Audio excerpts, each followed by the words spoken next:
Our bilateral relations have since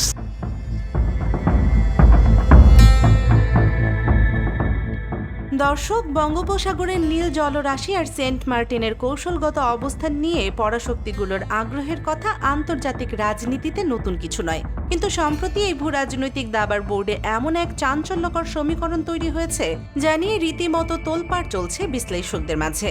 রাজনৈতিক বিশ্লেষকদের মতে সেন্ট মার্টিনের উপর কৌশলগত প্রভাব বিস্তার করতে এবং বর্তমান তারেক প্রশাসনের উপর মনস্তাত্ত্বিক চাপ সৃষ্টি করতে বাংলাদেশের তৈরি পোশাক বা গার্মেন্টস সেক্টরে চড়া শুল্ক বসানোর একটি প্রচ্ছন্ন হুমকি দিয়ে রেখেছিলেন আমেরিকা। ট্রাম্প প্রশাসন হয়তো ভেবেছিল এই অর্থনৈতিক নিষেধাজ্ঞার জুজু দেখালেই বর্তমান সরকার চাপে পড়ে বঙ্গোপসাগরে তাদের আধিপত্য বিস্তারের রাস্তা পরিষ্কার করে দেবে। কিন্তু দর্শক, পর্দার আড়ালের সমীকরণ বলছে সম্পূর্ণ ভিন্ন কথা।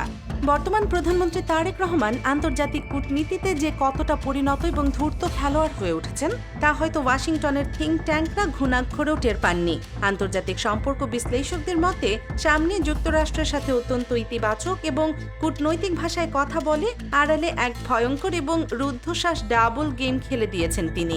গুঞ্জন রয়েছে ট্রাম্প প্রশাসনকে এক প্রকার ঘোল খাইয়ে নিজের অত্যন্ত বিশ্বস্ত কূটনীতিক খলিলুর রহমানকে অত্যন্ত গোপনে পাঠানো হয়েছে সোজা ভ্লাদিমির পুতিনের দরবার মস্কোতে।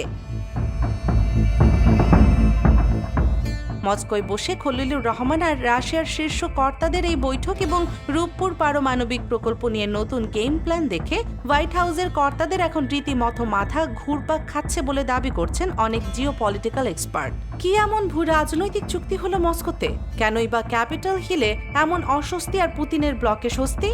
পর্দার আড়ালের এই রুদ্ধশ্বাস জিওপলিটিক্যাল সমীকরণগুলো জানতে দেশ নিউজ 24 এর আজকের মেগা ডকুমেন্টারি একটু না টেনে শেষ পর্যন্ত দেখুন।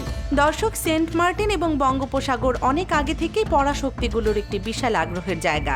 ভূ রাজনৈতিক বিশ্লেষকরা মনে করেন এই জলসীমার নিয়ন্ত্রণ নিতে যুক্তরাষ্ট্র অনেক দিন ধরেই কৌশলগত ঘুঁটি সাজাচ্ছে।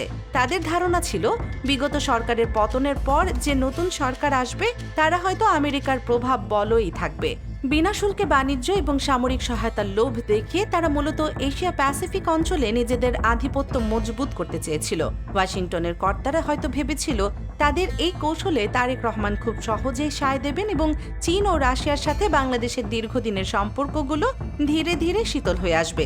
কিন্তু যখন তাদের এই হিসাব নিকাশ পুরোপুরি মিলল না, তখন থেকেই শুরু হয় নতুন মনস্তাত্ত্বিক চাপ।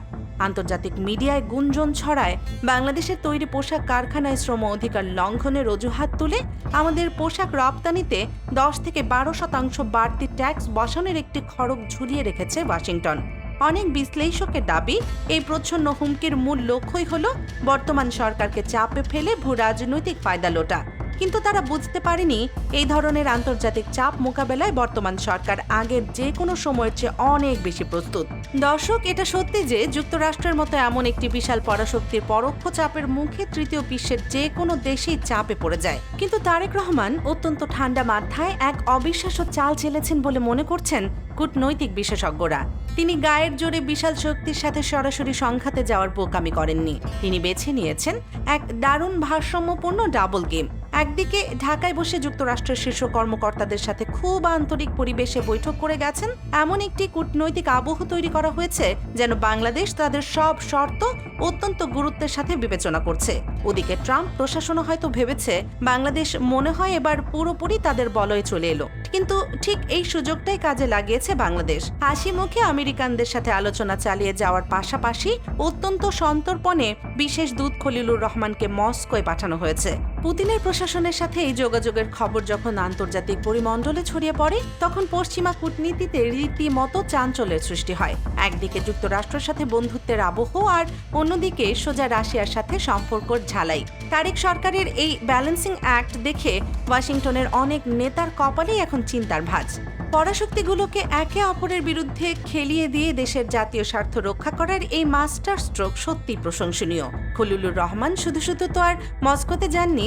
গুঞ্জন রয়েছে সারা পৃথিবীতে আমেরিকার অর্থনৈতিক আধিপত্য ভাঙার জন্য রাশিয়া, চীন, ভারত ও ব্রাজিল মিলে তৈরি করা ব্রিক্স জোটে বাংলাদেশের জোরালো অংশগ্রহণের বিষয়ে সেখানে গুরুত্বপূর্ণ আলোচনা হয়েছে।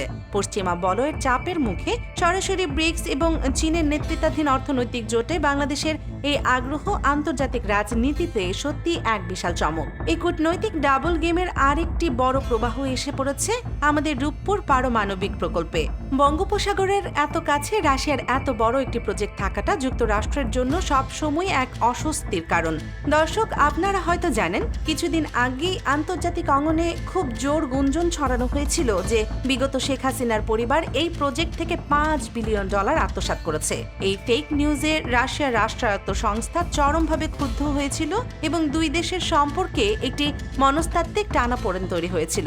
রাজনৈতিক বিশ্লেষকরা মনে করছেন খলিলুর রহমান মস্কো গিয়ে সেই ভুল বুঝাবুঝি খুব দক্ষতার সাথে মিটিয়ে এসেছেন। পুতিনের প্রশাসনের সাথে বসে তিনি রূপপুর প্রজেক্টের বাকি কাজ নির্বিঘ্নে শেষ করার একটি চূড়ান্ত ফয়সালা করে এসেছেন।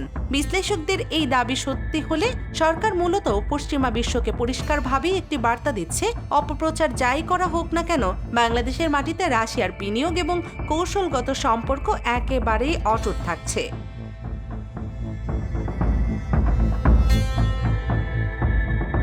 আর এই মাস্টার স্ট্রোকই পশ্চিমা নীতি নির্ধারকদের হিসাব নিকাশ উল্টে দিচ্ছে। এই পুরো জিওপলিটিক্যাল লড়াইয়ে বাংলাদেশ এখন এমন এক সুবিধাজনক এবং স্বাধীন জায়গায় দাঁড়িয়েছে যেখান থেকে কোনো পরাশক্তি চাইলেই আর একতরফা চাপিয়ে দেওয়ার সিদ্ধান্ত নিতে পারবে না। যুক্তরাষ্ট্র এখন এক উভয় সংকটে পড়েছে, কারণ তারা যদি পোশাক খাতে ট্যাক্স বসিয়ে সত্যি চাপ বাড়াতে চায়, তবে বাংলাদেশ হয়তো আরও বেশি করে চীন আর রাশিয়ার ব্লকে ভিড়ে যাবে। ভূরাজনৈতিক বিশ্লেষকরা মনে করছেন খলিলুর রহমানকে মস্কোয় পাঠিয়ে সরকার একটি অত্যন্ত কড়া এবং স্মার্ট কূটনৈতিক বার্তা দিয়েছে। তারা আঙুল দিয়ে দেখিয়ে দিয়েছে অর্থনৈতিক নিষেধাজ্ঞা বা মনস্তাত্ত্বিক চাপ দিয়ে স্বাধীন এবং কৌশলগতভাবে গুরুত্বপূর্ণ এই বদ্বীপকে আর কোনোভাবেই দাবিয়ে রাখা যাবে না।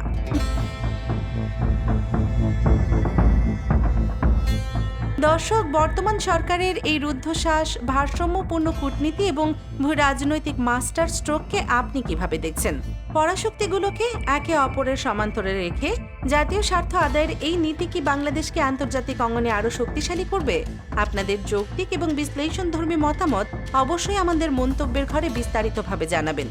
আন্তর্জাতিক রাজনীতি এবং পর্দার আড়ালের এমন সব এক্সক্লুসিভ মেগা ডকুমেন্টারি সবার আগে পেতে দেশ নিউজ 24 চ্যানেলটি সাবস্ক্রাইব করে বেল আইকনটি বাজিয়ে রাখুন। সত্যের পক্ষে থাকুন, দেশের স্বার্থে একতাবদ্ধ থাকুন। আল্লাহ হাফেজ।